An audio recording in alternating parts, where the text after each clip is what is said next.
नमस्कार, जय भोले। मैं नितिन हूँ। ये है चाचा के फैक्ट्स, कहानियाँ सुनाता हूँ। कभी फैक्ट्स, कभी ईश्वर से जुड़े चमत्कार, कभी रोचक पौराणिक कथाएं, कभी तीसरी शक्ति के प्रकोप। अगर आपके पास भी कोई ऐसी कहानी है जो भेजना चाहते हो तो प्लीज़ मैसेज करिएगा। फेसबुक, व्हाट्सएप, इंस्टा, कमेंट, कहीं पर भी। थोड़ा वक्त लगता है लेकिन हर किसी की कहानी को मैं सच मानकर अपलोड करता हूँ। आज की कहानी एक ऐसे श्याम प्रेमी की है जो कहते हैं कि देखिए, हम पूरी दुनिया से आर्गुमेंट कर सकते हैं, बहस कर सकते हैं, कैसा भी डिबेट हो जाए तो उसमें हार जीत चलती रहती है, लेकिन जब अपने ही बड़े भाई से वाद विवाद हो जाए तो समझ नहीं आता कि कहाँ जाएं, क्या करें। इनके साथ बहुत समय से परेशानियां चल रही थी। ये मानिए कि बाबा श्याम ने एक रास्ता दिखाया कि तुम्हें अब कुछ तो बोलना पड़ेगा, कुछ करना पड़ेगा। ऐसे चुप रहकर चीज़ें बर्दाश्त करना मतलब ठीक भी नहीं है। क्या हुआ इनके साथ बताऊंगा विस्तार से। अभी फिलहाल चैनल का इंट्रो फिर शुरू करते हैं। जय भोले।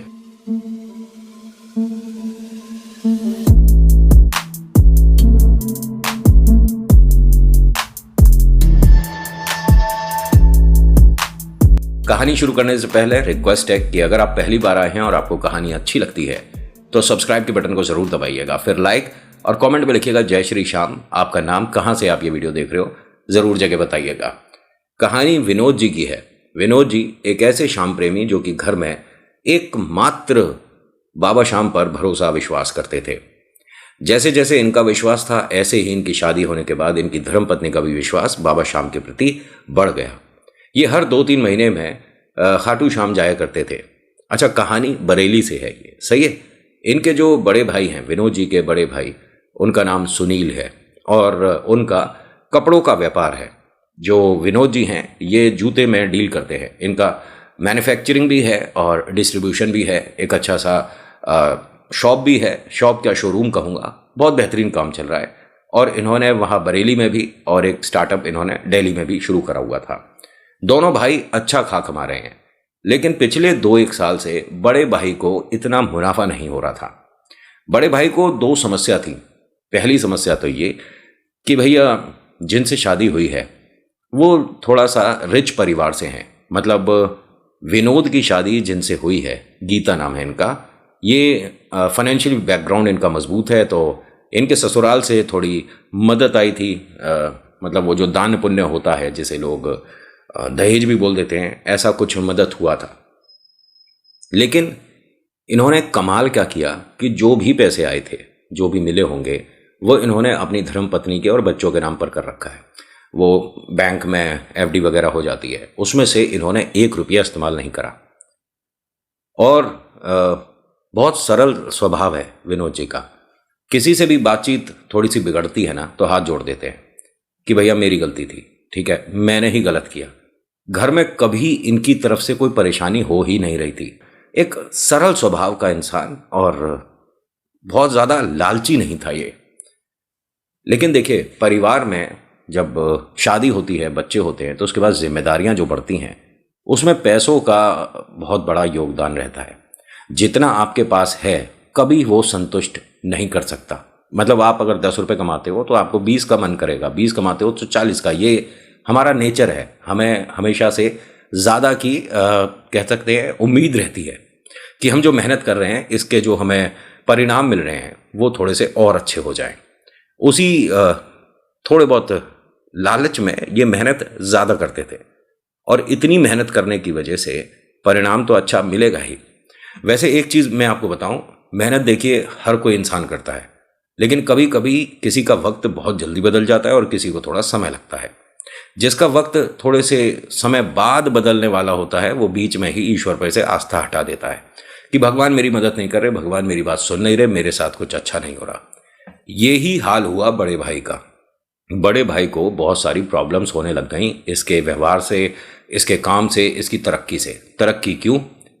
अभी जो सबसे बड़ी प्रॉब्लम क्रिएट हुई घर में और जिसकी वजह से कहानी यहाँ तक आई, बीच बीच में बहुत बार इनके भाई को और उनकी वाइफ को, गीता जी को, बड़ा भाई और उनकी वाइफ उल्टा सीधा बोल चुके थे। ये तो घर घर की कहानी है, इसे क्या ही शामिल करूं।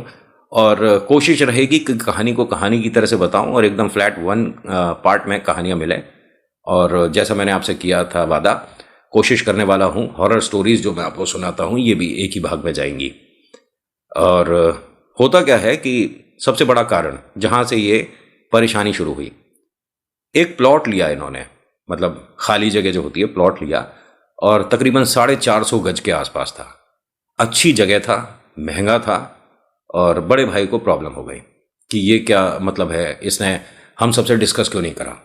तो माता पिता ने कहा कि इसने डिस्कस किया था, जगह हम देख कर भी आए थे, बस तुम और तुम्हारी धर्मपत्नी उस वक्त जब गुजरात गए हुए थे घूमने के लिए तब की बात है, और इसने बताया भी था कि मैंने कोई जगह ली है और आपने बेटा उस चीज़ को नज़रअंदाज कर दिया था। तो बड़े भाई की जो वाइफ है स्वाति, इसने कहा कि इतनी बड़ी बात हो गई घर में और हमें कहते हो आपकी पता था और हमने उस पर कोई रिएक्ट नहीं किया। अरे ऐसे कैसे ले लिया, घर के पैसे ये कैसे लगा देगा, घर में क्या सिर्फ इसी का हक है सारे पैसों पे, इसे सोचकर चलना चाहिए था। तो उसने हाथ जोड़ा और कहता कि भाभी पहली बात मैंने घर से 1 रुपया नहीं लिया, और ये मतलब काफ़ी समय से मैं पैसे जोड़ रहा था, और जिनका ये प्लॉट है उनसे जान पहचान है, बैंक से थोड़ा अच्छे हिसाब किताब में हो गया क्योंकि मेरा सिविल वगैरह अच्छा था, तो मैंने घर से पैसे नहीं लिए। तो बड़े भाई को बड़ी दिक्कत हुई, नहीं वो जगह क्या क्यों ली है, क्या करेगा, तेरे पास फैक्ट्री बनी हुई है, दुकान बनी हुई है, एक दिल्ली में भी डाल ली। तो उसने कहा भैया वहाँ फैक्ट्री नहीं बना रहा, वहाँ घर बना रहा हूँ। अच्छा अच्छा, ये देखो जी, इसे अब इस घर में परेशानी हो रही है, जबकि इसका मन क्या था कि जहाँ पर हम रह रहे हैं बरेली में, जहाँ पर ये रहते थे वहाँ पर ठीक बना हुआ था घर, ऐसा कोई दिक्कत वाली बात नहीं, 2 मंजिल था, लेकिन ये 100-150 गज के आसपास था। इसका मन था कि एक बहुत अच्छा शानदार आज के टाइम का, जैसे होते हैं ना अब थोड़े से एडवांस हो गए हैं, उस तरह का मकान बनाऊंगा और हम सब लोग वहाँ शिफ्ट होंगे। ये पूरे परिवार के साथ जाना चाहता था, लेकिन बड़े भाई की इन बातों की वजह से ये बात बोल ही नहीं पाया। इनकी वाइफ को भी बहुत उल्टा सीधा बोला कि जब से ये घर में आई है इसका दिमाग ज़्यादा चल गया है, ऐसा है वैसा है। और इनके 2 बच्चे हैं और बड़े वाले भाई के 3 बच्चे हैं। उन दोनों बच्चों से भी ना थोड़ा ठीक से बात नहीं करते थे, जबकि भाई ताई जी हो आप, ताऊ जी हो, तो बहुत प्यार से अच्छे से बात करो, है ना। लेकिन कोई बात नहीं, मान सम्मान चाचा चाची का इतना था नहीं इस घर में। मम्मी पापा ने आज ये बात जैसे तैसे करके रोक दी कि बस ठीक है शांत हो जाओ, घर में इस तरह से बात करने का ज़रूरत नहीं है, तुम दोनों एक दूसरे से क्यों परेशान हो रहे हो। और ये कह तो रहा है कि इसने घर के पैसे इस्तेमाल नहीं किए हैं। तो बड़े भाई ने कहा कि माँ मतलब इसने बोल दिया और तुमने मान लिया, ये झूठ भी तो बोल सकता है, मुझे इसकी पासबुक वगैरह देखनी है। उसने कहा भैया मैं अपने बैंक की डिटेल्स वगैरह क्यों दिखाऊंगा, आप ये देखिए कि मैंने पापा के पास से कोई पैसे लिए या नहीं लिए। आप अपने पासबुक को पूरा करा लो, उसमें देख लो क्या मैंने कोई गड़बड़ करी है। मेरे खाते से या मेरी धर्मपत्नी के खाते से आपका क्या मतलब है। जवाब दे दिया। बड़े भाई ने कहा कि और ये कल जाने का तेरा कहाँ का प्लान बन रहा है। कहता बाबा शाम के जा रहा हूँ, प्लॉट खरीदा है तो बाबा से अरदास लगाई थी वो पूरी हुई है तो धन्यवाद करने जाऊँगा। एक तो इसका हर दूसरे तीसरे महीने ये खाटू शाम चल देता है। तो उसने कहा कि भैया आप भी चलो, सही में बता रहा हूँ विचारधारा बदल जाएगी और आप भी मेरी तरह संतुष्ट रहना शुरू कर दोगे। अब ये बताएंगे हमें कि हमें क्या करना है क्या नहीं करना है। तेरा जो ये है ना खाटू श्याम जैसे तू भगवान बताता है, मैंने 2 लोगों से पता करा है इसके बारे में, ठीक है। ये कोई भगवान नहीं है, ठीक है, भगवान नहीं है। तो इसने हंसकर कहा कि आपने 2-3 इंसानों से पता किया था या राक्षस भूत प्रेतों से पता किया था। आप जो कह रहे हो ठीक है, मैं कोई जस्टिफिकेशन नहीं दूंगा, कोई एक्सप्लेन नहीं करूंगा कि बाबा श्याम भगवान क्यों है। आपने कह दिया नहीं है, मैंने मान लिया, बात खत्म हो गई। आप बड़े हो, मैं छोटा हूं, आप जीत गए, मैं हार गया। तभी इनकी वाइफ बोलती है कि ऐसे कैसे मान लेंगे, हमारे भगवान को कोई कुछ कहेगा तो उसका जवाब देना तो बनता ही है। अब यहां जैसे ही इन्होंने बोला तो उनकी वाइफ स्वाति भी बोल गई और यह विवाद बढ़ता चला गया।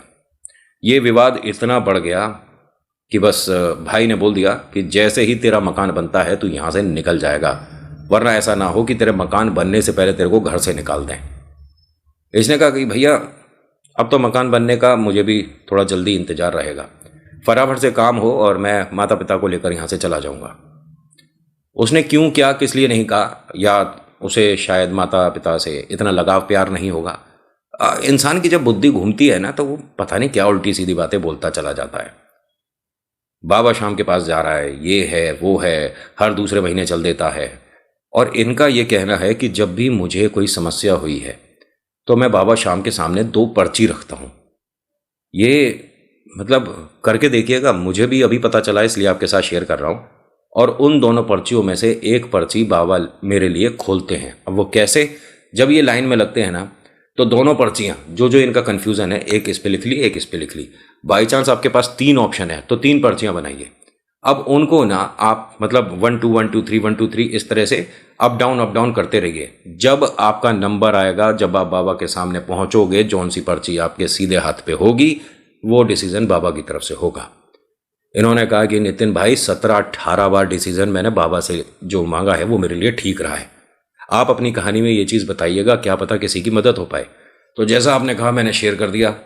अब डिपेंड करता है कि कोई अगर जैसे जा रहा है और वो करता है ये चीज़, तो उसका डिसीज़न जो बाबा ने उसके लिए लिया है, क्या वो ठीक है, कैसा है, क्या रहा, वो तो मुझे वक्त आने पे पता चलेगा। होता क्या है कि अगले दिन सुबह ये शाम दरबार के लिए निकल गए।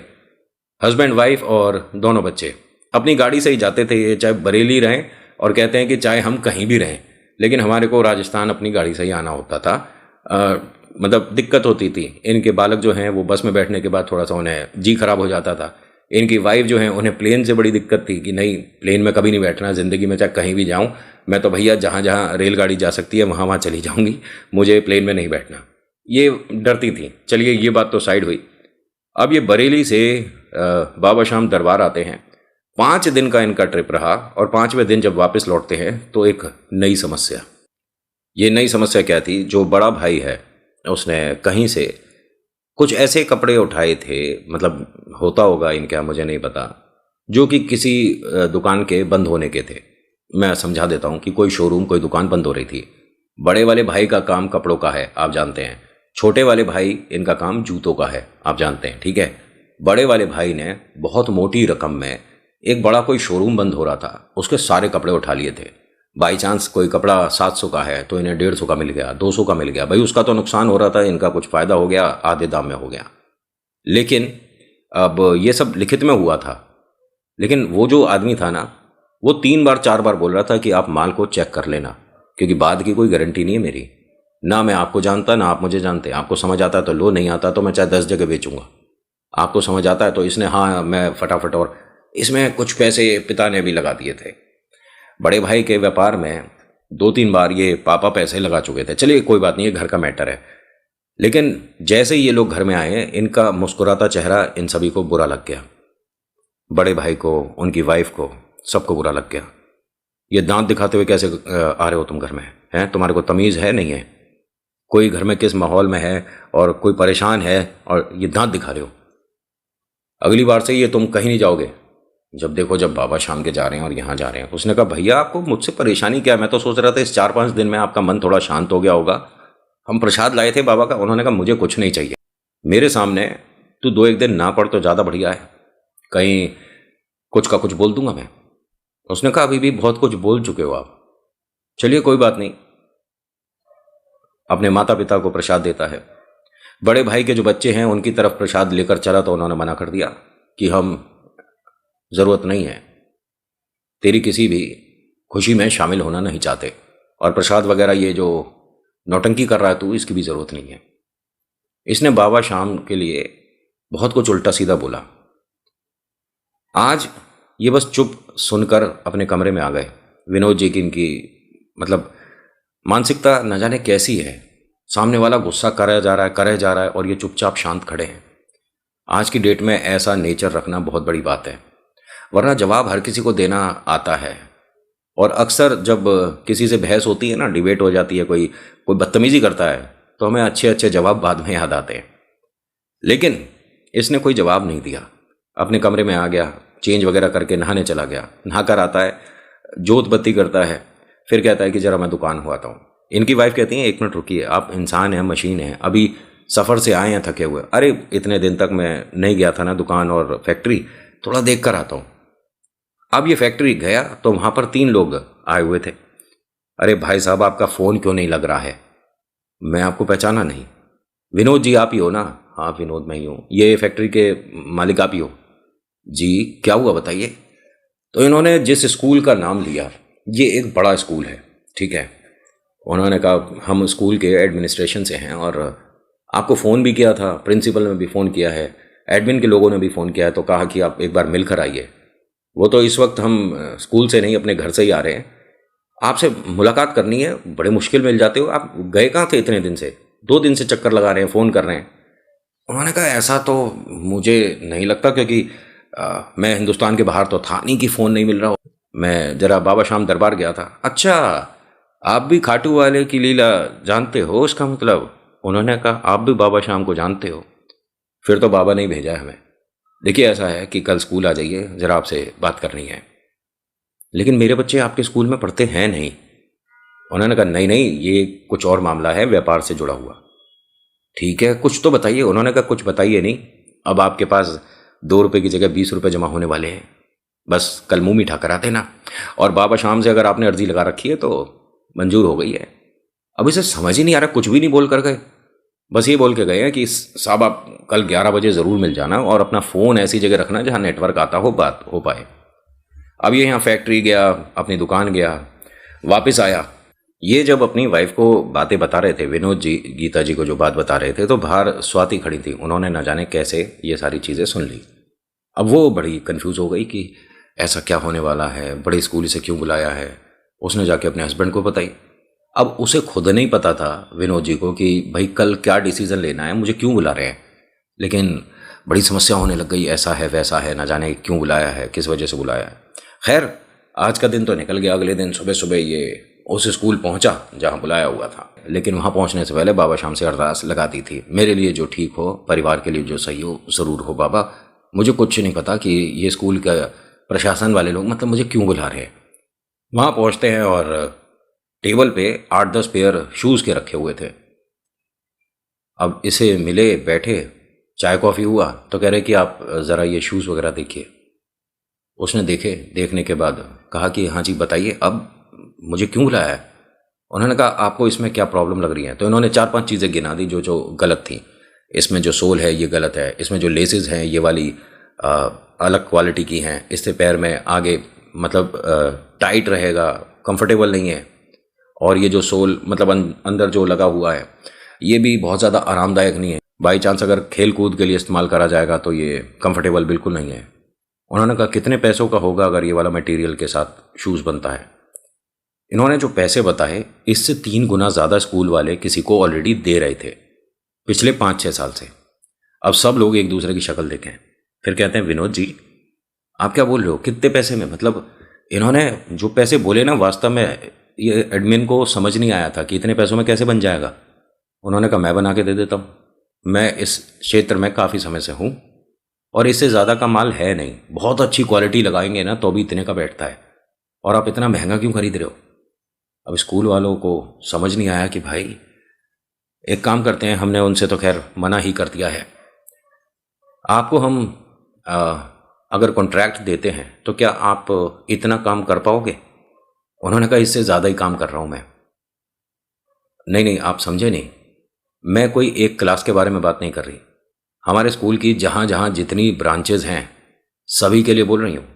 आपको हर मतलब क्षेत्र में, जैसे कि स्टेट अगर बदल गया और इनका स्कूल दूसरी जगह है तो वहाँ पर भी आपको एक कोई जगह ख़रीदनी पड़ेगी या रेंट करनी पड़ेगी, और फिर वहाँ पर भी आपको ये जूतों का मतलब लॉट वगैरह सप्लाई करना पड़ेगा।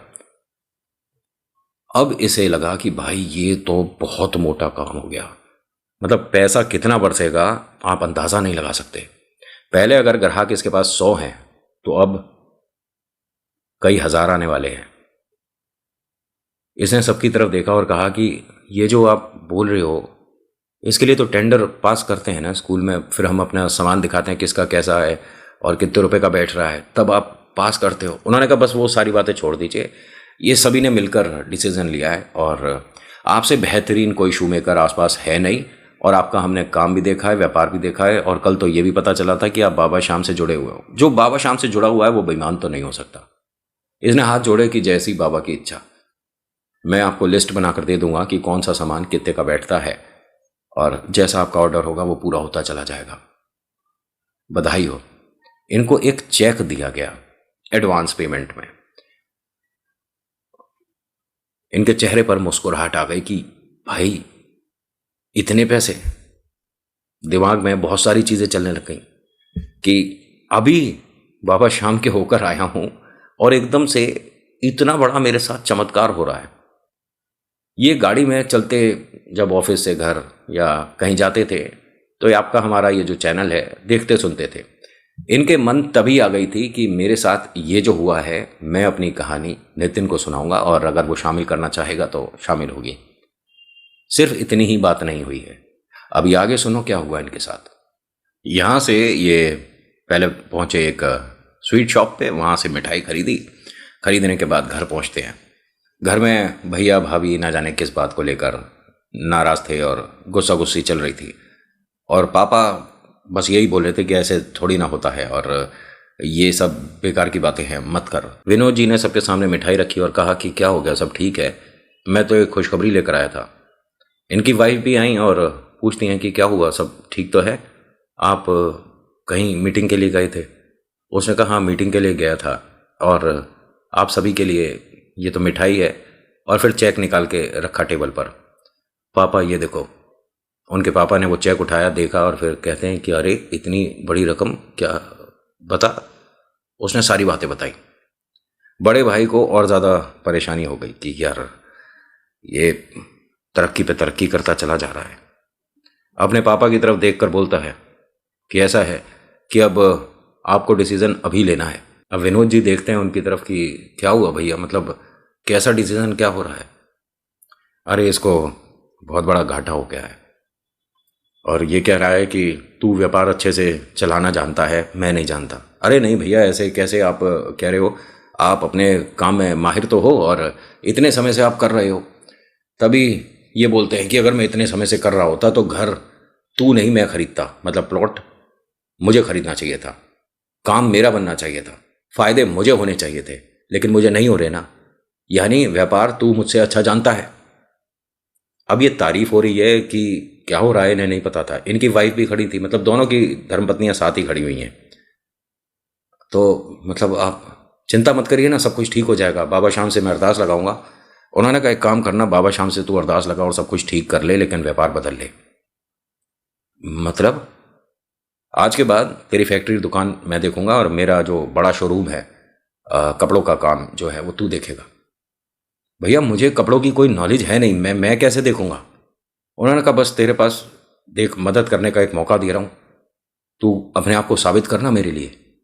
उसने कहा भैया मैं जानता ही नहीं तो मैं क्या साबित करूंगा।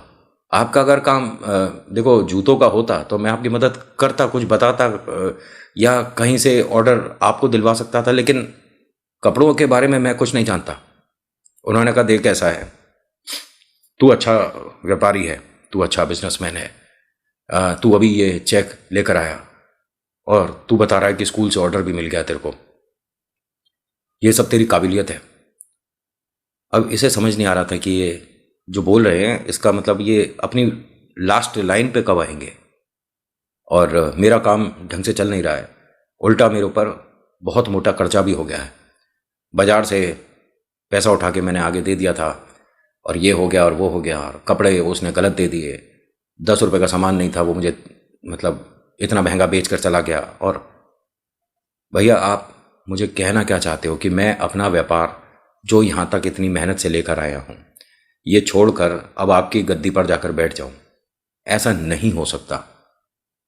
फिर पापा ने कहा कि देख मैंने भी इसे यही समझाया था विनोद, लेकिन ये नहीं समझ रहा, क्या करूँ। उन्होंने कहा पापा ऐसा थोड़ी ना होता है कि कल से दुकान पे तू नहीं तू जाएगा और तू दूसरी दुकान पे जाएगा। मैं जैसे तैसे मेहनत करके लाया हूँ, एक एक लड़के को जो मेरे यहाँ काम करते हैं उनके सुख में दुख में हारी बीमारी में साथ खड़ा हूँ, एक परिवार जुड़ा हुआ है और मैं नहीं छोड़ सकता उन सबको ऐसे। तो भाई ने कहा कि मैं कौन सा उन्हें जाकर खा जाऊँगा, अरे वो नौकर है, नौकर की तरह रहेंगे। उसने कहा भैया बस यही फ़र्क है, मैं उन्हें नौकर नहीं मानता, मेरे घर का सदस्य है, उनकी मेहनत से रोजी रोटी मेरी चलती है, और मैं जो ऑर्डर लाकर देता हूं और जब वो बनाते हैं तो दिवाली पे जो बोनस देता हूं इनसे उनके चेहरे पर खुशी आती है। उन्होंने कहा देख ऐसा है, बात अभी बड़े लेवल की हो रही है, छोटे नौकरों के चक्कर में अपना दिमाग मत लगा, बस मैंने कह दिया तुझे ये डिसीज़न लेना ही पड़ेगा।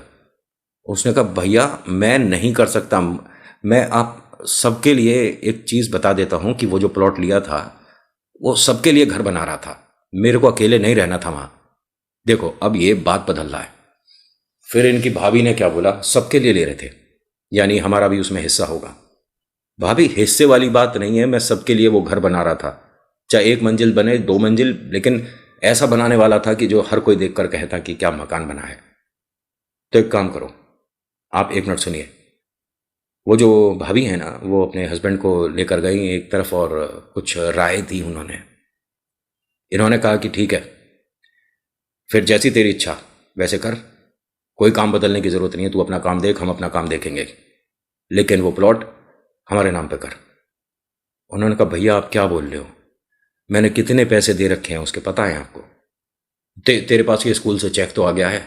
कह रहे चेक आ गया तो ये क्या मैं उस मकान को बनाने के लिए इस्तेमाल कर लेता? अगर मुझे स्कूल वालों ने कोई एडवांस पेमेंट किया है, इसके बाद जो पैसे आएंगे वो उन्होंने अपने वो जो जूते बनने हैं उसके दिए हैं ना, मैं अपना घर बनाना शुरू कर दूं?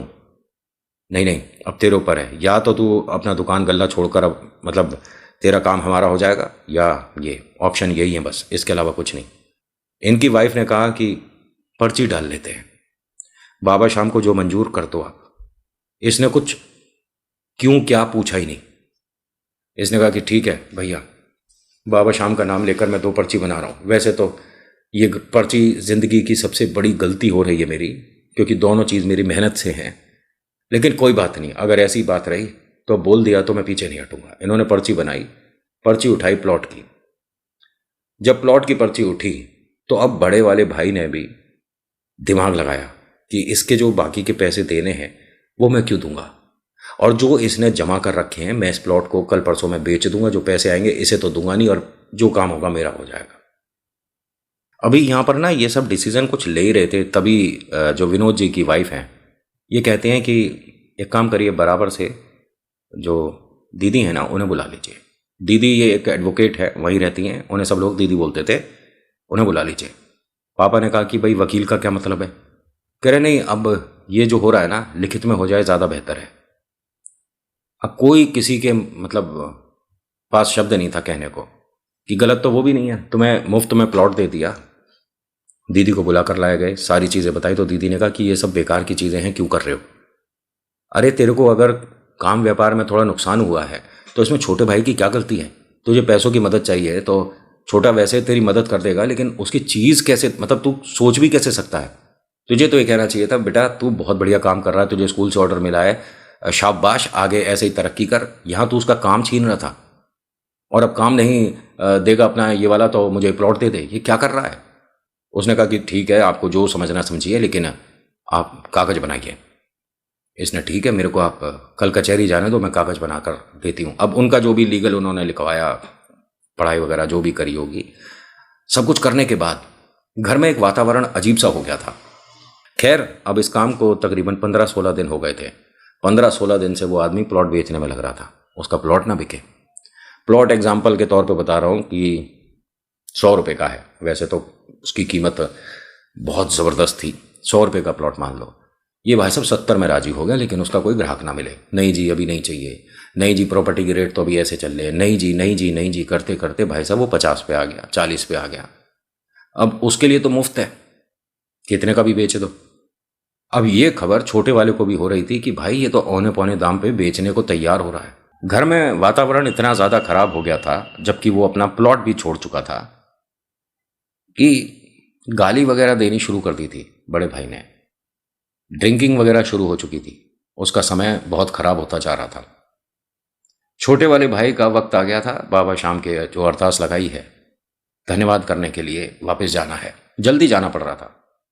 इसने इस बार फिर से 2 पर्चियां डाली। दोनों पर्चियों में से जो एक पर्ची उठी, इसने बाबा की तरफ देखा और सोचा कि ऐसा कैसे हो जाएगा, जो आप ये पर्ची क्यों निकाली आपने, ऐसा हो ही नहीं सकता। खैर अब ये वापस आते हैं, आने के बाद 2-3 दिन में इन्हें ये चीज़ और पता चली कि उसके पैसे भाई साहब ने 30 तक आ गए, 100 की चीज़ के 30 तक आ गए। इनके माता पिता ने सुनील से एक बात बोली, जो बड़ा भाई है जो गलत काम कर रहा है, कि बेटा तू उस प्लॉट के चक्कर में क्यों समय खराब कर रहा है? जैसा छोटा चाहता था ऐसा तू भी तो बना सकता है, एक मकान अच्छा सा। और एक काम कर, मकान जब बनेगा तब बनेगा, तू हमें वहाँ कमरा बना के दे दे, हम बुढ़े बुढ़िया वहाँ पर रह लेंगे। उसने कहा कि ऐसा है, देखिए वो मकान बनाने के लिए जगह नहीं ली है मैंने, और मेरे काम में कोई भी नहीं बोलेगा। तभी इस बड़े भाई के मोबाइल पे एक फ़ोन आता है कि हम उसको लेना चाहते हैं, और आप उसके 30 मांग रहे हो, 30 छोड़ो 40, लेकिन काम आज ही होना है। उसने कहा जी बिल्कुल होना है, अभी रजिस्ट्री वगैरह करते हैं, ये है वो है फलाना है ठिकाना है, सारी बातें तैयार। उसने कहा कि ठीक है। अब ये पहुंचते हैं, भाई साहब डील हो जाती है।